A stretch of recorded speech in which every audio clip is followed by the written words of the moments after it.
Photo എടുക്കാനല്ല അവിടെ നിന്ന് depth നോക്കുന്നത് കണ്ടു. അപ്പോഴാണ് ഞങ്ങൾ കണ്ടിട്ട് ഞങ്ങൾ വഴക്ക് പറഞ്ഞു. എന്നിട്ട് കുട്ടിയെ തിരിച്ച് കയറാമെന്ന് തിരിച്ച് കയറ്റിയതായിരുന്നു. ഒരുപക്ഷെ പിന്നെ മുതിർന്ന ആളുകളില്ലാത്തത് കൊണ്ട് ഒന്നുകൂടി പോയതായിരിക്കാം എന്ന് വിചാരിക്കണം. ശ്രീനന്ദയുടെ കുടുംബം എന്തിന് ഇന്നലെ മാധ്യമങ്ങളിൽ നിന്ന് പല കാര്യങ്ങളും മറച്ചു പിടിച്ചു? എല്ലാവർക്കും പുതിയൊരു വീഡിയോയിലേക്ക് സ്വാഗതം. ചാനൽ ആദ്യമായിട്ട് കാണുന്ന ആരെങ്കിലുമൊക്കെ ഉണ്ടെങ്കിൽ ഒന്ന് ചാനൽ സബ്സ്ക്രൈബ് ചെയ്യുക. വീഡിയോയ്ക്ക് എല്ലാവരും ഒരു ലൈക്ക് ചെയ്യുക. നിങ്ങളുടെ അഭിപ്രായങ്ങൾ ഈ വീഡിയോ മുഴുവനായി കണ്ടതിന് ശേഷമുള്ള നിങ്ങളുടെ അഭിപ്രായങ്ങൾ താഴെ കമൻറ്റ് ബോക്സിൽ പറയുക. കാരണം നിങ്ങളുടെ അഭിപ്രായങ്ങൾക്ക് ഇവിടെ വിലയുണ്ട്. ഇനി നമുക്ക് കാര്യത്തിലേക്ക് വരാം. ശ്രീനന്ദ നിങ്ങളിൽ ഭൂരിഭാഗം ആളുകൾക്കും അറിയാം. ഈ കഴിഞ്ഞ 4-ാം തീയതി പാലക്കാട് നിന്ന് 40 പേരടങ്ങുന്ന ഒരു സംഘം ഒരു ടൂറ് പോകുന്നു. ആദ്യമേ ഹംപി എത്തുന്നു. അവിടെ നിന്ന് അവർ ചിക്ക്മാംഗ്ലൂരിലെത്തുന്നു.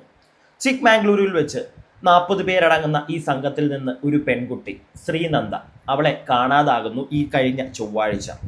ഇന്നലെ അവളുടെ ശരീരം കണ്ടെടുക്കുന്നു. ഇന്ന് അവളുടെ ശരീരം ഇപ്പോൾ ഞാൻ ഈ വീഡിയോ ചെയ്യുന്ന ഈ സമയത്ത് മിക്കവാറും നാട്ടിലേക്ക് പാലക്കാട് എത്തും ആ പെൺകുട്ടിയുടെ ഭൗതിക ശരീരം.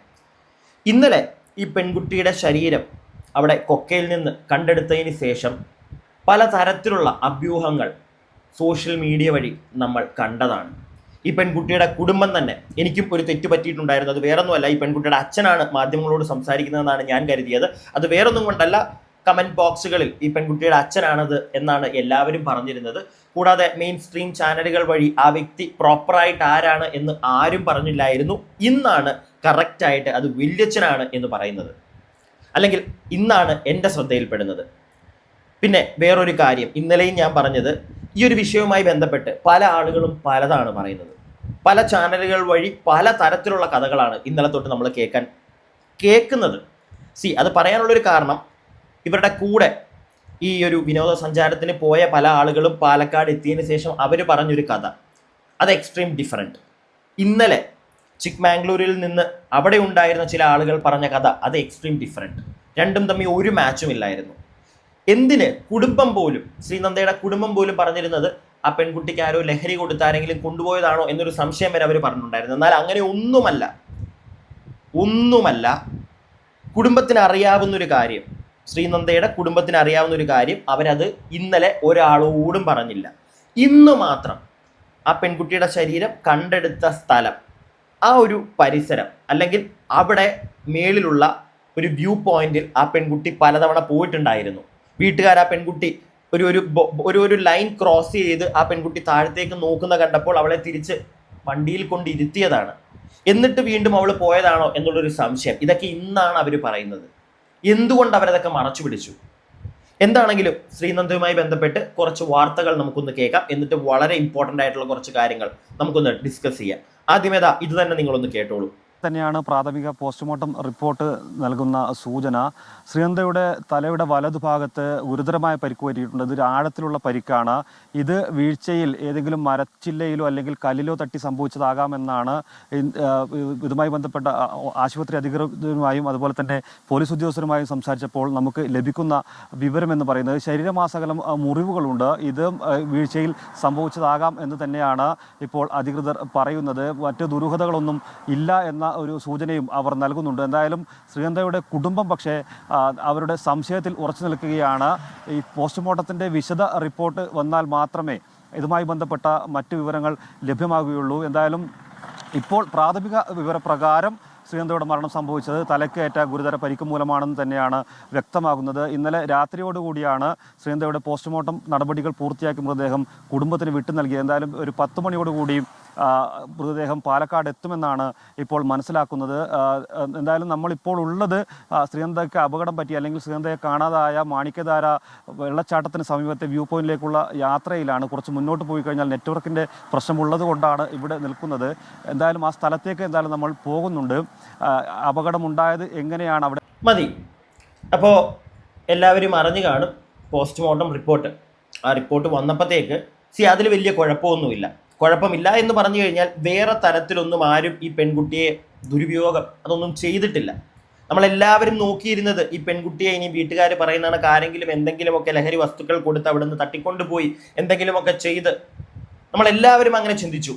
അങ്ങനെ ചിന്തിക്കേണ്ട ഒരു കാലഘട്ടത്തിലൂടെയാണ് നമ്മൾ പൊയ്ക്കൊണ്ടിരിക്കുന്നത്. സോ നമ്മൾ ആ പേഴ്സ്പെക്റ്റീവിലും ചിന്തിച്ചേ പറ്റുള്ളൂ. എന്നാൽ ഇപ്പോൾ അതൊന്നും അല്ല. ആ പെൺകുട്ടി അവിടെ മേളിൽ നിന്ന് താഴെ വീണപ്പോൾ ആ പെൺകുട്ടിയുടെ തല കല്ലിലോ മരത്തിലോ ഒക്കെ അങ്ങനെയാണ് ആ കുട്ടി തീർന്നത് എന്ന് പോസ്റ്റ്മോർട്ടം റിപ്പോർട്ടിൽ ഇപ്പോൾ പ്രഥമ ദൃഷ്ട്യാൽ അതാണ് പറയുന്നത്. ഇനിയും ഡീറ്റെയിൽ ആയിട്ടുള്ള ഒരു കാണും, അതൊക്കെ കഴിയുമ്പോഴായിരിക്കും കുറച്ചും കൂടി ഡീറ്റെയിൽസ് അറിയാൻ സാധിക്കുക. എന്നാൽ ഇതൊക്കെ നമുക്ക് തള്ളിക്കളയാം. ഇന്നലെ വരെ പറഞ്ഞിരുന്ന ആ പെൺകുട്ടിയുടെ കുടുംബം പറഞ്ഞിരുന്ന കുറച്ച് കാര്യങ്ങൾ അവർ ഇന്ന് ഈ പെൺകുട്ടിയുടെ ബോഡി അല്ലെങ്കിൽ ഇന്നലെ റിക്കവർ ചെയ്ത് എല്ലാം കഴിഞ്ഞ് ഇന്ന് രാവിലെ ആയപ്പോൾ അവർ മാധ്യമങ്ങളെ കാണുമ്പോൾ പറയുന്ന കുറച്ച് കാര്യങ്ങളുണ്ട്. ആ പെൺകുട്ടിയുടെ വല്യച്ഛൻ, നമുക്ക് അതൊന്ന് കേൾക്കാം, എന്നിട്ട് ബാക്കി. വല്യച്ഛൻ ശശികുമാർ നമുക്കൊപ്പം ചേരുന്നുണ്ട്. ഇപ്പോൾ മൃതദേഹം വഹിച്ചുള്ള ആംബുലൻസ് എവിടെ എത്തി എന്നറിയാമോ? ഏകദേശം മഞ്ചേരി ഭാഗത്തെത്തി കാണും. അപ്പോൾ ഇവിടെ ഒരു 10 മാക്സിമം 10 കൂടി ഇവിടെ എത്തും. പിന്നെ ഞങ്ങളിവിടെ 1 മണി വരെ പൊതുദർശനത്തിന് വയ്ക്കുന്നുണ്ട്. അത് കഴിഞ്ഞ് ഐവർമഠത്തിലേക്ക് മറ്റ് സംസ്കാര സ്ഥലങ്ങൾക്ക് വേണ്ടി കൊണ്ടുപോകണം. പോസ്റ്റ്മോർട്ടം റിപ്പോർട്ടിൽ അസ്വാഭാവികതൊന്നും ഇല്ലെന്ന് കണ്ടെത്തിയിരിക്കുന്നു. വീഴ്ചയിലുണ്ടായ തലക്കേറ്റ ഗുരുതര പരിക്കാണ് മരണകാരണം എന്ന് പറയുന്നു. അപ്പോൾ എന്താണ് ഇനി കുടുംബത്തിന് ഇതിലൂടെ പ്രതികരിക്കാനുള്ളത്? ഇപ്പോൾ ലാസ്റ്റ് ബോഡി കണ്ട സ്ഥലം ഐഡൻറ്റിഫൈ ചെയ്ത് കഴിഞ്ഞപ്പോൾ അവിടെ അങ്ങനെ ഒരു ആക്സിഡൻറ്റ് സംഭവിച്ചിരിക്കാൻ സാധ്യതയുണ്ട്. കാരണം കുട്ടി പുറത്തിറങ്ങിയിരുന്നു.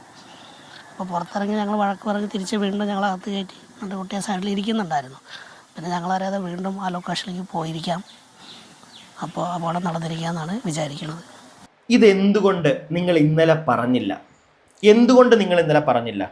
അല്ല, അവർക്ക് അവരുടേതായിട്ടുള്ളൊരു കാരണമുണ്ട് അതിന്. അവർ പറയുന്ന ഒരു റീസൺ എന്താണെന്ന് പറഞ്ഞു കഴിഞ്ഞാൽ, ഇന്നലെ അവർക്ക് കിട്ടിയൊരു അറിവ് എന്താണെന്ന് വെച്ച് കഴിഞ്ഞാൽ, ഇപ്പോൾ ഈ കുട്ടിയുടെ ബോഡി റിക്കവർ ചെയ്ത സ്ഥലത്തല്ല, അതിൻ്റെ ഓപ്പോസിറ്റ് സൈഡിലാണ് ബോഡി ഉള്ളത് എന്നാണ് എല്ലാവരും ഇവരെ അറിയിച്ചുകൊണ്ടിരുന്നത്. അതുകൊണ്ടാണ് ഇവർ ഈ ഒരു കാര്യം പറയാതിരുന്നത് എന്നാണ് ഇവർ പറയുന്നത്. നമുക്കറിയില്ല സത്യമാണോ എന്ന്.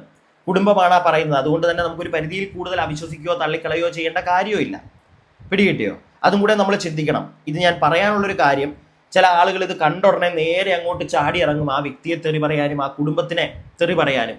നമ്മൾ ഇന്നലെ കണ്ടതാണ്. ഞാൻ ഇന്നലെ ഒരു വീഡിയോയിൽ ഒരു കമൻറ്റ് ബോക്സ് കാണിക്കുകയും ചെയ്തതാണ്. ഇന്ന് രാവിലത്തെ വീഡിയോയിൽ ഈ വ്യക്തിയെ ഉൾപ്പെടെ തെറിവിളിയാണ്.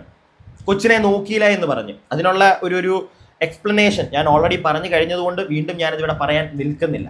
എന്നാൽ ഈ ഒരു കാര്യം ഈ കുടുംബം അല്ലെങ്കിൽ ഈ ഒരു വല്യച്ഛൻ പറയുന്നുണ്ട്, ഈ പെൺകുട്ടിയെ കണ്ടു കിട്ടിയ ആ ഒരു സ്ഥലത്തിൻ്റെ ഏറ്റവും ടോപ്പിൽ, ആ കൊക്കയുടെ അടിയിൽ നിന്നാണ് ആ പെൺകുട്ടിയെ കിട്ടിയത്. അതിൻ്റെ മേളിൽ ആ ഒരു വ്യൂ പോയിന്റിൽ ഈ പെൺകുട്ടി ഒരു ബാരിക്കേഡ് ഉണ്ട്, അതും കഴിഞ്ഞ് ഈ പെൺകുട്ടി 1-2 പ്രാവശ്യം പോയി എത്തി നോക്കിയിട്ടുണ്ടായിരുന്നു.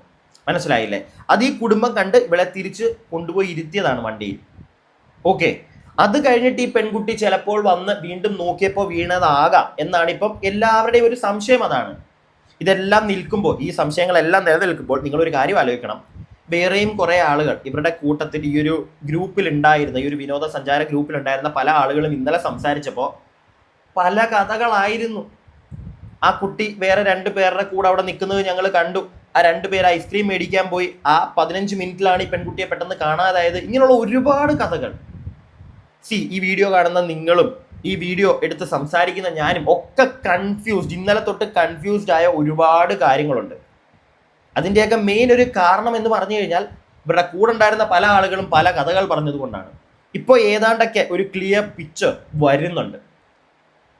നമുക്ക് ബാക്കി ഇനി ഈ വ്യക്തി വിശദമായിട്ട് കാര്യങ്ങൾ പറയുന്നുണ്ട്, നമുക്ക് അതൊന്ന് കേൾക്കാം, എന്നിട്ട് ബാക്കി സംസാരിക്കാം. 10:30 ആകുമ്പോഴേക്കും എത്തും. പിന്നെ 1 മണി വരെ ഇവിടെ പൊതുദർശനത്തിന് വയ്ക്കുന്നുണ്ട്. അത് കഴിഞ്ഞ അവിടെ ഐവർമഠത്തിൽ ബാക്കി സംസ്കാരത്തിന് വേണ്ടി കൊണ്ടുപോകും. തിരുവില്ലാമല ഐവർമഠം, പാമ്പാടി. ഇപ്പോൾ ഈ പോസ്റ്റ്മോർട്ടം റിപ്പോർട്ട്, പ്രാഥമിക റിപ്പോർട്ടൊക്കെ ലഭിച്ചിരുന്നല്ലോ, എന്തൊക്കെയാണ് അതിൽ പറയുന്നത്? അതിൽ വീഴ്ചയിൽ ഉണ്ടായ ഇതാണെന്നാണ്, തലയുടെ വലതുഭാഗത്തെ ക്ഷതം കാരണമാണ് മരണം എന്നാണ് പ്രാഥമിക റിപ്പോർട്ട്. പിന്നെ വീണ ലൊക്കേഷൻ ലാസ്റ്റ് ഐഡൻറ്റിഫൈ ചെയ്ത് കഴിഞ്ഞപ്പോൾ കുട്ടി അവിടെ പോയിട്ടുണ്ടായിരുന്നു. നേരത്തെ അവിടെ ഒരു തവണ പോയി ബാരിക്കേഷൻ പുറത്തിറങ്ങുകയും ചെയ്തിരുന്നു. അപ്പോൾ ഞങ്ങൾ വഴക്ക് പറഞ്ഞ് പിന്നെ തിരിച്ച് കയറ്റിയിരുന്നു. പിന്നെ ഞങ്ങളറിയാതെ ഒരു പക്ഷേ വീണ്ടും അങ്ങോട്ട് കയറിയിരിക്കാം, ചെറിയൊരു ഗ്യാപ്പിൽ എപ്പോഴും. അങ്ങനെ ആ കുട്ടിക്ക് ഒന്നിനെയും പേടിയില്ല, അങ്ങനെ ഒരു പ്രത്യേക ടൈപ്പ്. അതായത് അവിടെ സുരക്ഷയ്ക്ക് വെച്ച ബാരിക്കേഡിന് അപ്പുറത്തേക്ക് ആദ്യമേ ഇറങ്ങിയിരുന്നു. ഫോട്ടോ എടുക്കാനല്ല, അവിടെ ഒന്ന് ഡെപ്ത് നോക്കുന്നത് കണ്ടു. അപ്പോഴാണ് ഞങ്ങൾ കണ്ടിട്ട് ഞങ്ങൾ വഴക്ക് പറഞ്ഞു. എന്നിട്ട് കുട്ടിയെ തിരിച്ച് കയറാമെന്ന് തിരിച്ച് കയറ്റിയതായിരുന്നു. ഒരുപക്ഷെ പിന്നെ മുതിർന്ന ആളുകളില്ലാത്തത് കൊണ്ട് ഒന്നുകൂടി പോയതായിരിക്കാം എന്ന് വിചാരിക്കണം. പിന്നെ എന്തായാലും പോലീസിൻ്റെ അന്വേഷണം നടക്കട്ടെ. അപ്പോൾ അതിൻ്റെ നേരെ താഴ്ഭാഗത്ത് നിന്നാണ് മുതിർന്ന ആളുകൾ ഇല്ലാത്തത് കൊണ്ട് പോയതായിരിക്കാം. ഇങ്ങനെയൊക്കെ പറഞ്ഞ് വീണ്ടും ആ കുടുംബത്തെ സൈബർ അറ്റാക്കിലേക്ക് തള്ളി വിടാതെ, മനസ്സിലായോ? ഒരു തവണ ആ പെൺകുട്ടി പോയി നോക്കിയപ്പോൾ ആ കുടുംബം വിളിച്ചോണ്ട് വന്ന് വണ്ടിയിൽ ഇരുത്തിയതാണ്. വിനോദസഞ്ചാരമാണ്, ഒരു ഫാമിലി ട്രിപ്പ് ആയിരുന്നില്ല. അവിടെ ഒരു ചെറിയൊരു കുടുംബം മാത്രമായിരുന്നെങ്കിൽ എപ്പോഴും ശ്രദ്ധ എല്ലാവർക്കും ഒരേപോലെ കൊടുക്കായിരുന്നു. ഇത് അവരുടെ കൂട്ടുകാരും കുടുംബക്കാരും എല്ലാവരും ഉണ്ടായിരുന്നു, മനസ്സിലായോ? അതിൻ്റെ ഇടയ്ക്കാണ് ആ പെൺകുട്ടി ഇരുത്തിയ സ്ഥലത്തുനിന്ന് വീണ്ടും പോയത്. പിന്നെ ശ്രദ്ധിക്കാമായിരുന്നു കുടുംബത്തിന്, ഇല്ലാന്ന് ഞാൻ പറയില്ല. പ്രത്യേകിച്ച് ഒരു തവണ അവിടെ പോയി. ഇനി ഇവള് പോകുമോ എന്നുള്ളൊരു സംശയം ആർക്കെങ്കിലും തോന്നിയായിരുന്നെങ്കിൽ നോക്കായിരുന്നു. പക്ഷെ എപ്പോഴും അങ്ങനെ സംശയിച്ച് ഒരു പെൺകുട്ടിയുടെ പുറകെ നടന്നാൽ അത് വേറെ തരത്തിലുള്ള കഥയാക്കത്തില്ലേ? എന്നിട്ട് ആ പെൺകുട്ടി എന്തെങ്കിലും ചെയ്യാതായിരുന്നെങ്കിൽ ആ കുടുംബം അതിനെ ടോർച്ചർ ചെയ്തതാന്ന് പറയും. സ്നേഹിച്ചാലും കുറ്റം, സ്നേഹിച്ചില്ലേലും കുറ്റം, അതാണ് സത്യം. പിടികിട്ടിയോ? ഇവിടെ വേറൊരു കാര്യം നിങ്ങൾ എല്ലാവരും മനസ്സിലാക്കേണ്ടത്, എൻ്റെയും ഒരു ചോദ്യമാണ്. ഇന്നലെ ഇത് തന്നെ പറയായിരുന്നു, ഈ മോള് വേറൊരു സ്ഥലത്താണ് പോയി നിന്നിങ്ങനെ താഴത്തേക്ക് നോക്കുന്നുണ്ടായിരുന്നു, അതവർ പറഞ്ഞേ ഇല്ല. ചില ആളുകൾ ഇവരെ തെറി പറയുന്നതിൻ്റെ മെയിൻ ഒരു റീസൺ അതാ. ഞാനിപ്പോൾ ഈ നേരത്തെ പറഞ്ഞ പോയിന്റ്, അതായത് ഇന്നലെ ബോഡി വേറൊരു സ്ഥലത്തായതുകൊണ്ട് അതുകൊണ്ടായിരിക്കും അവരെ ഇങ്ങനെയൊക്കെ പറഞ്ഞത്. ഇവിടെ ആയിരുന്നു എന്ന് പറഞ്ഞത് ചിലപ്പോൾ ഇന്നലെ അവർ പറഞ്ഞേക്കാം, മനസ്സിലായോ? അങ്ങനെ ഒരു പെർസ്പെക്റ്റീവും കൂടെ ഉണ്ട്. നമുക്ക് ബാക്കി കേൾക്കാം. മൃതദേഹം ലഭിച്ചിരിക്കുന്നില്ലേ? അതെ. ഇന്നലെ കുറേ സംശയങ്ങളൊക്കെ പറഞ്ഞിരുന്നു, അത് ഒരു വിവരങ്ങൾ കൃത്യമായി ലഭിക്കാത്തതുകൊണ്ട് കൂടിയായി ആണോ?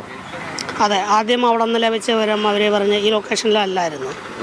അവർ പറഞ്ഞ് ബോഡി കിടന്നത് അപ്പുറത്ത് അതിൻ്റെ മുകളിലൊരു വാച്ച് ടവർ ഉണ്ട്, ആ ഏരിയയിലാണെന്ന് പറഞ്ഞു. അപ്പോൾ ആ ഏരിയയിലോട്ട് ഈ കുട്ടിക്ക് വരണമെന്നുണ്ടെങ്കിൽ ഞങ്ങളാരെയും കാണാതെ അങ്ങോട്ട് പോകാൻ പറ്റില്ല. ഞങ്ങളെല്ലാവരും ആ പാർക്കിംഗ് ഏരിയയിലുള്ളത് കൊണ്ട്. അപ്പോൾ അതാണ് ഇന്നലെ പറഞ്ഞത്, ആ ഭാഗത്താണെങ്കിൽ അതൊരിക്കലും സംഭവിക്കില്ല, എന്തോ സംഭവിച്ചിട്ടുണ്ടാവും എന്നുള്ള കാര്യം.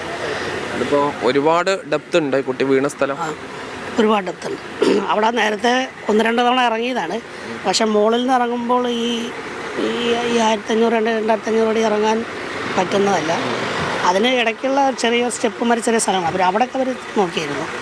പിന്നെ ഇപ്പോൾ ഇന്നലെ പറഞ്ഞാൽ ഏറ്റവും താഴ്ഭാഗത്ത് നിന്ന് വേറെ ഏതൊക്കെ വഴിക്കൂടെ താഴ്ഭാഗത്ത് മുകളിലോട്ട് കയറി വന്നപ്പോഴാണ് ഇത് കണ്ടെത്താൻ കഴിഞ്ഞത്. മതി, എന്തായാലും പോയി. ഇനി കൂടുതൽ അതിനകത്ത് ചെയ്യേണ്ട കാര്യമൊന്നുമില്ല. ഒരൊറ്റ കാര്യമുള്ളൂ പറയാൻ. ഇന്നലെ പ്രോപ്പറായിട്ടുള്ളൊരു കമ്മ്യൂണിക്കേഷൻ ഈ കുടുംബവും അവിടെ ഈ അന്വേഷണം നടത്തിയ ആളുകളും തമ്മിൽ ഉണ്ടായിട്ടില്ല. പോലീസുകാരായിട്ടാണെങ്കിൽ പോലും പ്രോപ്പറായിട്ടുള്ളൊരു കമ്മ്യൂണിക്കേഷൻ നടന്നു കാണില്ല. അതുകൊണ്ടാണ് അവർ ഇന്നലെ കംപ്ലീറ്റ്ലി കൺഫ്യൂസ്ഡ് ആയത്, മനസ്സിലായില്ലേ? അതുകൊണ്ട് തന്നെയാണ് അവർ പല കാര്യങ്ങൾ, പ്രത്യേകിച്ച് ഞങ്ങൾ കാണാതെ ആ കുട്ടി എങ്ങും പോകില്ല എന്നുള്ള ഒരു തരത്തിലുള്ള വാക്കുകൾ പോലും പറഞ്ഞത്.